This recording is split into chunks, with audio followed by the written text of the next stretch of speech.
नमस्कार बच्चों, मैं श्रीमती रीना दत्ता, प्रधान अध्यापक उच्च प्राथमिक शाला धर्माउल, विकासखंड तोकापाल, संकुल केंद्र करंजी, जिला बस्तर, छत्तीसगढ़। बच्चों, आज हम कक्षा 8वीं में इतिहास विषय के अंतर्गत अध्याय 1 आधुनिक यूरोप का उदय इस पाठ को पढ़ेंगे। बच्चों, इतिहास मानव की संपूर्ण क्रियाकलाप और घटनाओं का निरंतर चलने वाला है और बहुत लंबे समय तक चलता है और इसके अध्ययन और अध्यापन को सरल बनाने के लिए इतिहासकारों ने इसे 3 कालों में बांटा है। पहला प्राचीन काल, दूसरा मध्यकाल और तीसरा आधुनिक काल।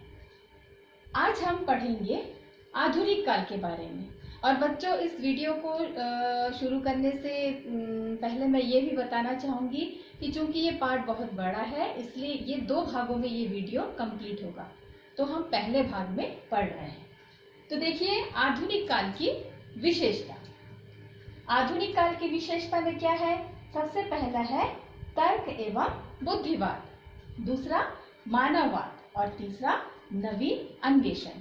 तो इसको हम क्रमबद्ध तरीके से पढ़ते हैं। तो आधुनिक काल की विशेषता में पहला है तर्क एवं बुद्धिवाद। इसका अर्थ है कि आधुनिक काल में किसी भी चीज को हम जब तक तर्क और बुद्धि की कसौटी पर नहीं कसते हैं, तब तक हम उसको स्वीकार नहीं करते हैं। ये आधुनिक काल की विशेषता है। और दूसरा है मानववाद। इस युग में मानव की उन्नति और भौतिक सुखों का ज्यादा महत्व दिया जाता है, क्योंकि मनुष्य में उन्नति करने और एक उन्नत समाज निर्माण करने की अपरिमित क्षमता होती है। और तीसरा है नवीन अन्वेषण। नवीन मतलब नया, अन्वेषण मतलब खोज। ये जानते हैं आप लोग। तो यहाँ पर देखिए, आधुनिक युग का उदय जो हुआ है, ये अलग अलग क्षेत्रों में, अलग अलग महाद्वीप में, अलग अलग समय में हुआ है। उदाहरण के लिए देखिए, यूरोप में 15वीं शताब्दी और 16वीं शताब्दी में हुआ आधुनिक युग का उदय, और भारत में 18वीं शताब्दी में हुआ। इसका मतलब ये है कि संपूर्ण विश्व में आधुनिक काल का उदय एक साथ नहीं हुआ है, इसका क्रम अलग अलग है। अब देखिए, 15वीं शताब्दी तक यूरोप के सामाजिक जीवन पर सामंतों तथा धर्म गुरुओं का वर्चस्व था। ये नक्शे में आप देखेंगे, यूरोप यहाँ है ना। तो 15वीं शताब्दी में यूरोप के सामाजिक जीवन पर सामंतों तथा धर्म गुरुओं का वर्चस्व था और इनके शोषण और दमन से साधारण जनता त्रस्त थी। और ईसाइयों के जो सबसे बड़े धर्म गुरु होते थे, उनको पोप कहा जाता है, और पोप को ईश्वर का प्रतिनिधि माना जाता था।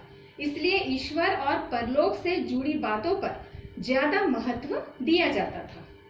और इस समय के प्रबुद्ध विचारक जो थे, वो समाज में प्रचलित पारंपरिक विचारों, तर्क के आधार पर समीक्षा करने लगे और लोगों को बुद्धि निष्ठा का महत्व समझाने लगे। लोगों को ये शिक्षा देने लगे कि विश्व को अपनी खुली आंखों से देखो, जो बुद्धि को स्वीकार हो उसे ही मानो। क्योंकि देखिए, नवीन अन्वेषण है ना, और तर्क और बुद्धिवाद, ये आधुनिक काल की विशेषता है ना। तो वो पोप जो लोगों को शोषण करते थे, लोगों का, उनको बेवकूफ बनाते थे, तो जो नए विचार के लोग आए थे, उन्होंने लोगों को समझाया कि इनके बातों पर आप मत आओ, आप स्वयं देखो, अपनी खुली आंखों से विश्व को देखो और बुद्धि से उसको स्वीकार करो कि आप ये सही, जो पोप सही बोल रहा है या गलत बोल रहा है, आप सही समझ रहे हैं या गलत समझ रहे हैं।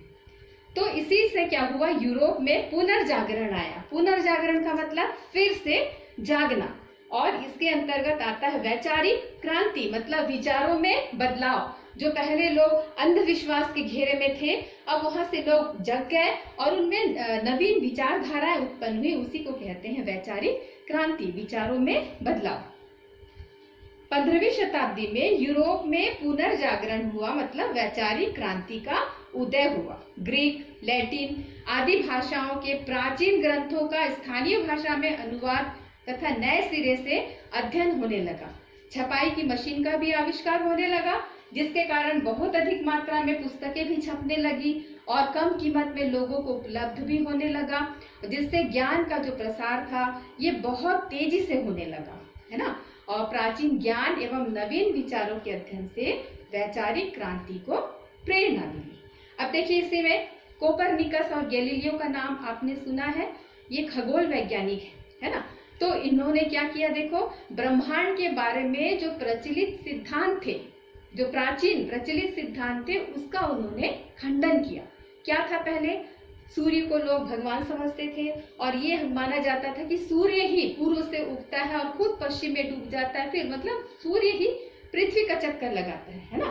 तो लेकिन इन्होंने क्या किया, इस प्राचीन सिद्धांतों का खंडन किया और नए सिद्धांत का प्रतिपादन किया। जैसे उन्होंने ये कहा कि सूर्य नहीं घूमता है बल्कि पृथ्वी सूर्य के चारों ओर चक्कर लगाती है। और इन सब का परिणाम ये हुआ कि जो धार्मिक मान्यताएं थी, धार्मिक मान्यताओं पर आधारित विचार प्रभावित होने लगे तथा धर्म सुधार आंदोलन का सूत्रपात हुआ। धर्म सुधार आंदोलन का सूत्रपात हुआ और मध्यकालीन यूरोप समाज में रोमन कैथोलिक चर्च का अत्यधिक नियंत्रण था। ईसाई धर्म ग्रंथ जो बाइबिल है वो लैटिन भाषा में लिखा गया था और सामान्य लोग इस लैटिन भाषा को नहीं समझते थे।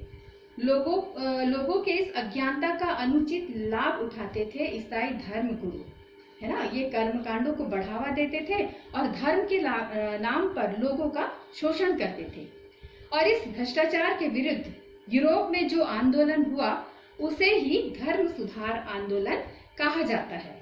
बाइबिल का अनुवाद स्थानीय भाषाओं में किया गया जिससे स्थानीय लोग उसको पढ़ करके समझ सके, क्योंकि जो ये धर्म गुरु थे वो क्या करते थे, बाइबिल का मतलब वो कहते थे कि बाइबिल में ऐसा लिखा हुआ है कि हम ईश्वर के प्रतिनिधि हैं, हमारी पूजा करो, हमको ये दो, मतलब वो अपने लोगों को ऐसे बेवकूफ बनाते थे। तो इसलिए क्या किया गया, स्थानीय भाषा में बाइबिल का अनुवाद किया गया ताकि सामान्य लोग अपने धर्म ग्रंथों को स्वयं पढ़ सके।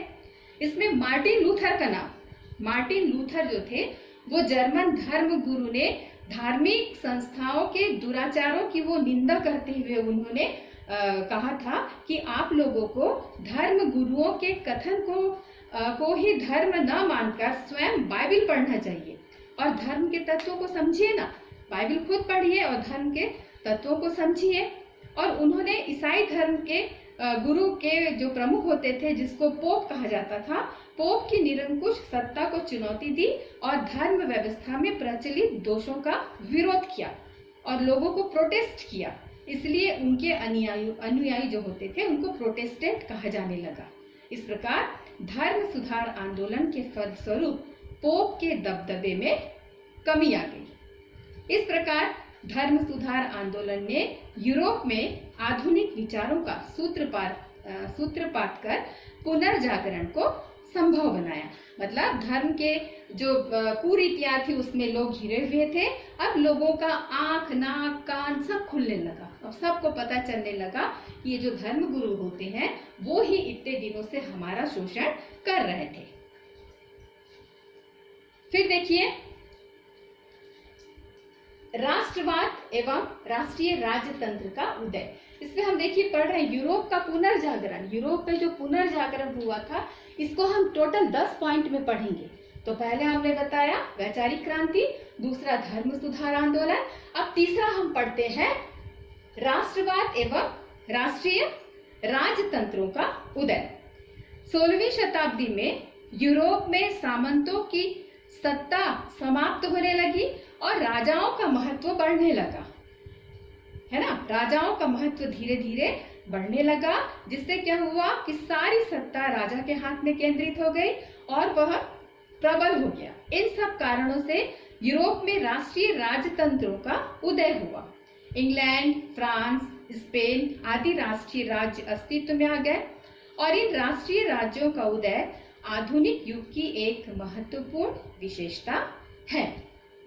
तो ये हमने यूरोप का पुनर्जागरण, इसमें पहला पॉइंट, दूसरा पॉइंट, तीसरा पॉइंट को हमने पढ़ लिया और इस वीडियो के अगले भाग में, दूसरे भाग में हम पढ़ते हैं यूरोप का एशिया के साथ व्यापार।